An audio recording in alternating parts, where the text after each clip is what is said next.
Sallallahu ala Muhammad, sallallahu alaihi wasallam, sallallahu ala Muhammad, sallallahu alaihi wasallam.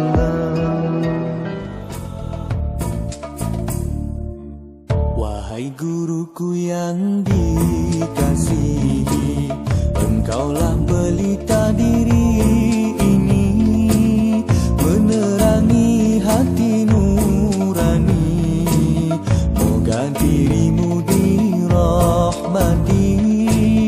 menerangi hati nurani. Moga dirimu dirahmati. Wahlul 'uqdatam min lisani rahim yafqahu qawli ya dzal jalali wal ikram. Asyhadu an la ilaha illallah wahdahu la syarika lah wa asyhadu anna sayyidina Muhammadan abduhu wa rasuluh la nabiyya ba'da. Allahumma shalli wa sallim ala hadzal nabiyil karim wa ala alihi wa sahbihi wa man tabi'ahu bi ihsanin ila yaumiddin. Faqala Allah ta'ala fil Qur'anil Karim, a'udzu billahi minasyaitonir rajim. Bismillahirrahmanirrahim. Iqra bismi rabbikal ladzi khalaq, khalaqal insana min 'alaq. Iqra wa rabbukal akram alladzi 'allama bil qalam, 'allamal insana ma lam ya'lam. Sadaqallahu wa sadaqallahul 'aliyyul 'azim wa sadaqa rasuluhun nabiyul karim wa nahnu 'ala dzalika minasyahidin wa syakirin walhamdulillahi rabbil alamin. Puji dan syukur kita panjatkan kehadirat Allah Subhanahu wa taala, yang mana pada malam hari ini Allah masih memberikan kita umur yang panjang, memberikan kita kesehatan, kekuatan iman dan Islam, sehingga kita dapat berkumpul kembali bersama-sama. Selanjutnya selawat merangkaikan salam semoga disampaikan ke hadirat junjungan kita Nabi yang agung, Rasul pilihan Allah, Nabi Muhammad sallallahu alaihi wasallam. Mudah-mudahan dengan banyaknya kita selalu berselawat kepada beliau, syafaat kita harapkan di yaumil akhir kelak, amin ya rabbal alamin. Sebuah hadis dari Rasulullah Muhammad sallallahu alaihi wasallam yang diriwayatkan oleh Imam Bukhari dan Imam Muslim. Ini hadis yang sahih. Apa kata Imam Bukhari dan Imam Muslim? Innallaha ta'ala harrama 'alan nar man qala la ilaha illallah yabtaghi bidzalika wajhah.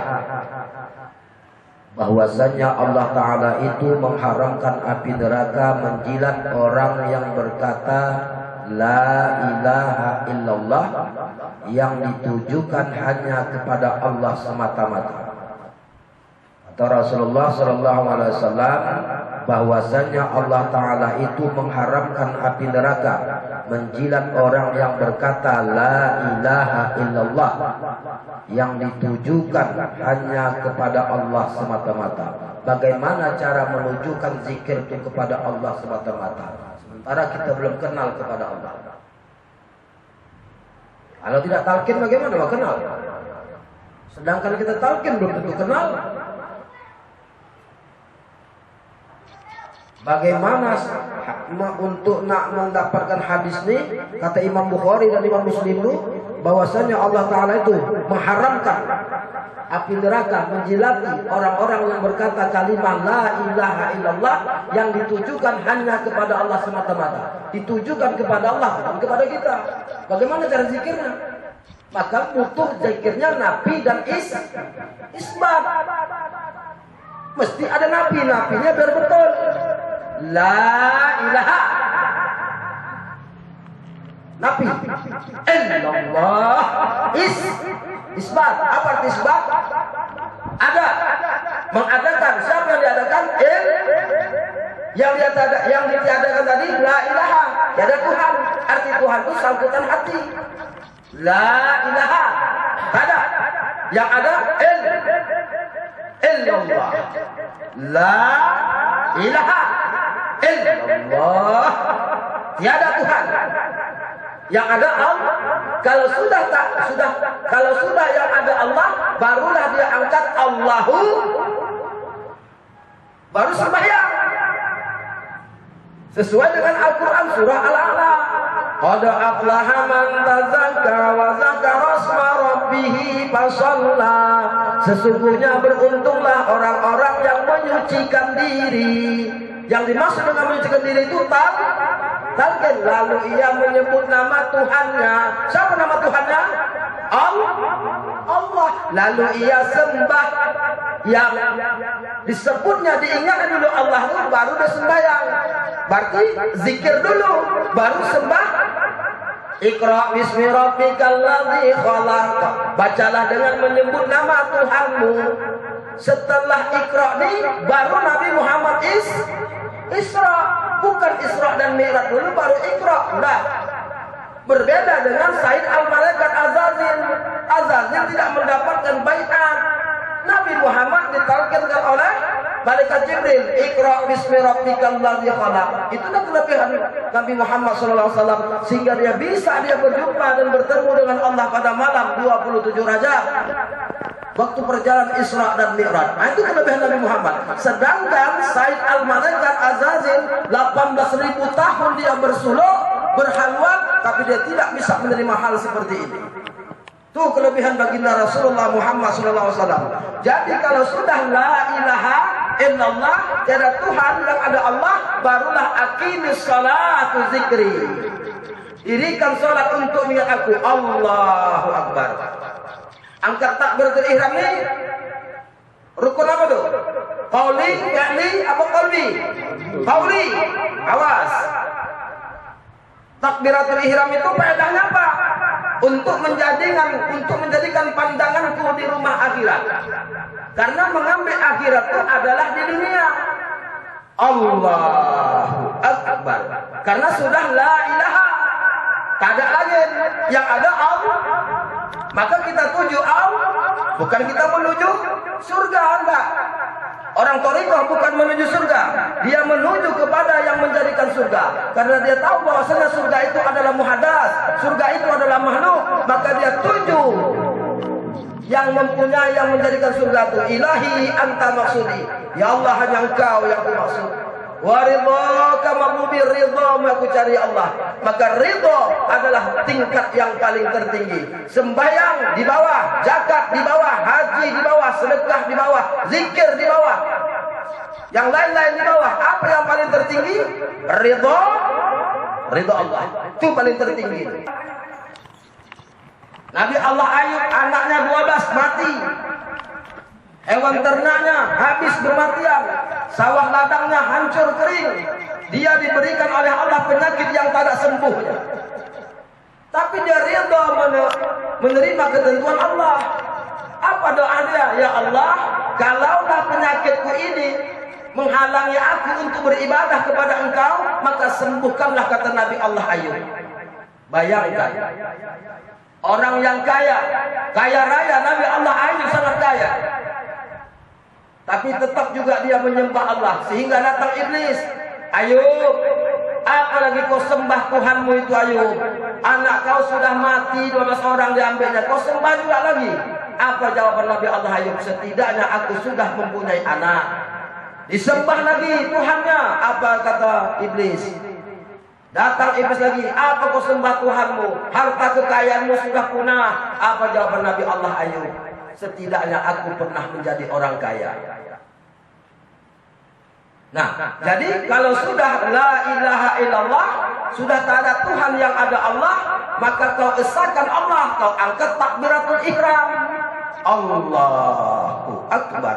Makanya kata Profesor Dr. Wahbah Al-Juhaini di dalam kitab Al-Fiqhul Islami wa Adilatu, waktu mengangkat takbiratul ihram itu, mengangkat tangan itu hukumnya sunnah hayat. Kata Imam Bukhari dan Imam Muslim, mengangkat tangan itu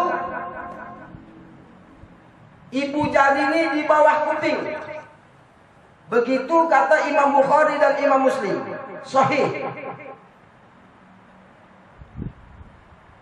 Ada yang modelnya di atas bahu. Kata Imam Bukhari dan Imam Muslim bahwasanya yang sahih adalah ibu jari ini di bawah cuping. dan tangan ini direnggangkan. Begitu kata Profesor Dr. Wahbah Al-Juhaili. Maka sunnah sholat ini ada dua macam, sunnah abad dan sunnah hayat. Adapun sunnah abad dituntut sujud sahwi. Adapun sunnah hayat tidak. Apa sunnah hayat itu? Banyak di situ 40. Salah satunya mengangkat takbiratul ihram, bukan mengucapkan takbiratul ihram.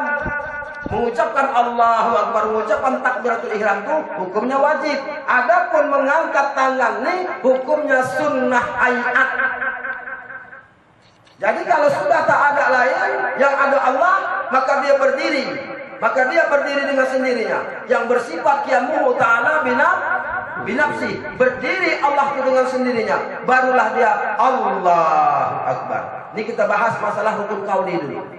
Karena kalau kata Rasulullah tadi dalam hadis Imam Bukhari dan Imam Muslim, innallaha ta'ala harrama 'alan nar man qala la ilaha illallah yabtaghi bidzalika wajha. Bahwasanya Allah Taala itu mengharamkan api neraka menjilat orang yang berkata la ilaha illallah. Diharamkan oleh Allah orang-orang yang berkata kalimah la ilaha illallah. Kurang apa lagi? Makanya menarik zikir itu biar betul. La dirasakan, dipandang kalimah la ilaha illallah. Rasakan dia menjalar. La ilaha. Matkan satu alif. Illallah. Jangan diteruskan la ilaha illallah, jangan. Karena di sini dituntut kalimah nafi dan isbat. Yang nafi itu adalah kalimah la ilaha. Mentiadakan, bahkan mentiadakan keakuan diri, bukan mentiadakan diri ini. Diri ini tetap ada.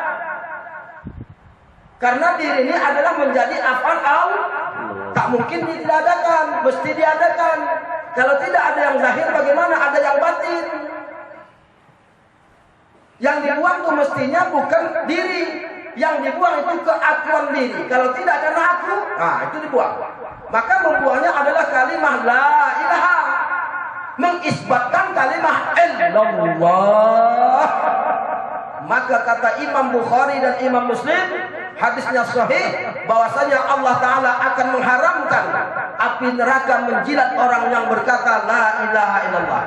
Dalam sebuah hadis lagi, kata Rasulullah Muhammad sallallahu alaihi wasallam, "Laisa 'ala ahli la ilaha illallah wahsatun fi kuburihim wala fi nusurihim." Bagi mereka yang mengucapkan la ilaha illallah, tidak usah takut akan kejahatan dalam kubur dan kejahatan pada waktu berkumpul di padang mahsyar. Jadi orang yang berkata la ilaha illallah tak usah akan takut akan kejahatan di alam kubur. Kenapa kita tak takut di alam kubur? Karena kita mati bersama dengan Allah. Hidup kita bersama dengan Allah, mati bersama dengan Allah. Waktu nanti kita di padang mahsyar, maka kita bersama dengan Allah. Nanti kita waktu di mizan bersama dengan Allah, meniti titik siratal mustaqim bersama dengan Allah, di surga kita bersama dengan Allah. Nanti kita mau masuk dalam surga, malaikat berikan satu catatan, satu surat, yang mana surat itu kata Imam Samsuddin Al-Qurtubi dalam kitab At-Tazkirah, bahwasanya nanti malaikat memberikan satu sepotong surat, yang mana sepotong surat itu bertuliskan Bismillahirrahmanirrahim. Allah kita bawa besok masuk dalam surga besok. Tapi kalau diakali bukan surat itu dibawa, bukan itu. Maksud Imam Samsuddin Al-Qurtubi itu hanya sebagai jabaran. Tapi bukan sesungguhnya seperti itu. Yang dimaksud Imam Samsuddin Al-Qurtubi dalam kitab At-Tazkirah itu, bahwasanya nanti kita akan membawa sepucuk surat, yang mana sepucuk surat itu akan bertuliskan Bismillahirrahmanirrahim. Apa arti Bismillahirrahmanirrahim? Dengan namanya. Di mana nama Allah? Itulah yang dibawa besok. Illallah. Itulah namanya. Itu dibawa besok. Makanya dalam kubur tak usah takut. Karena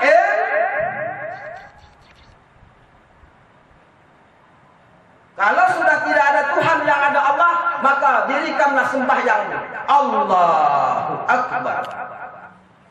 Itu dalam rukun qauli. Berapa rukun qauli itu? 5. Pertama takbiratul ihram. Kenapa diambil dengan takbiratul ihram? Diambil daripada kata haram. Ihram haram, diambil daripada haram. Kenapa? Karena kalau banyak bergerak batal. Garuk sana, garuk mari, pandang sana, pandang kemari, maka sholatnya batal, maka diharam.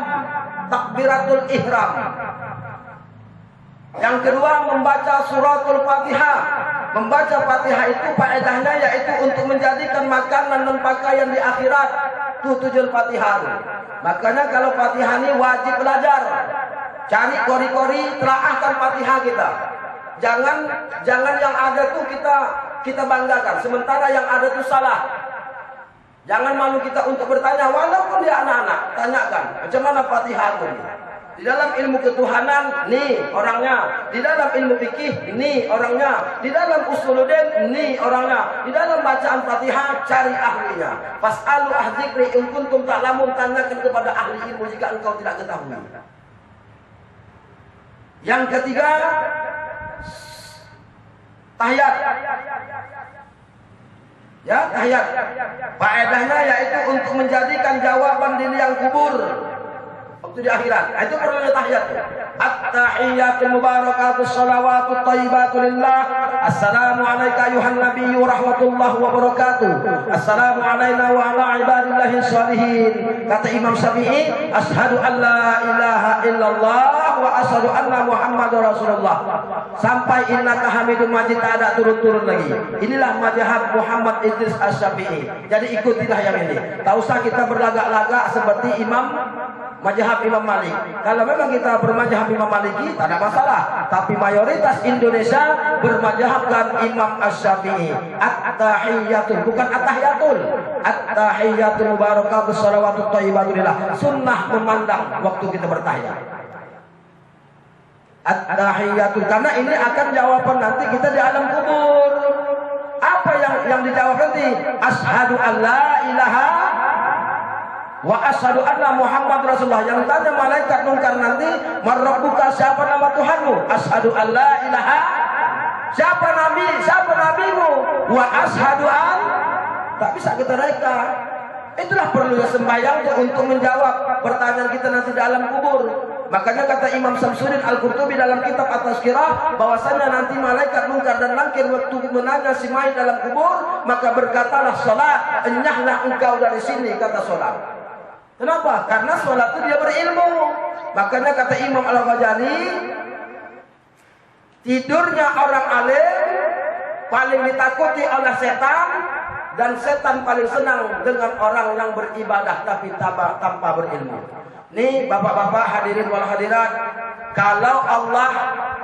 kalau kita berbicara hukum Allah, kita bicara dengan Allah, kita berbicara tentang surga Allah, kita berbicara tentang ilmu Allah, kita berbicara tentang neraka Allah, kita berbicara tentang Rasul Allah, maka ini lebih baik daripada salatmu 100 rakaat satu malam suntuk. Lebih baik kau menceritakan aku lagi, kata Allah. Apa kata Imam An-Nawawi di dalam kitab Mutiara Riyadhus Shalihin, Sahih Bukhari dan Muslim. Barang siapa berkumpul di suatu tempat, lantas dia mengingat aku dan dia membicarakan tentang aku, kata Allah, maka aku akan hadir di situ, kata Allah. Jadi Allah tuh hadir tidak di sini. Kalau sudah Allah hadir di sini, maka malaikat turun. Malaikat mengepaskan sayapnya. Disinilah nanti hamba Allah tuh waktu dia meninggal besok, maka pelipisnya akan berkeringat. Kenapa pelipisnya berkeringat? Padahal amalnya tak banyak, sedekahnya tak banyak, sholat sunnah, puasa sunnahnya tak banyak. Tapi kenapa? Karena dia sudah mencari ridha Allah. Kenapa ininya pelipis keringat? Si hamba malu karena waktu mau dicabut nyawanya ditunjukkan oleh Allah, tuh tempat kau surga. Dia malu, aku ibadahku sedikit ya Allah. Tapi jawaban Allah apa? Karena aku sudah ridho pada engkau, karena engkau sudah ridho dengan ketentuanku. Susah kau lalui dengan ridho, senang juga kau dengan ridho. Semua apa yang dibuat oleh orang, maka engkau selalu ridho. Maka ilmu yang paling tertinggi adalah mencari ridho Allah.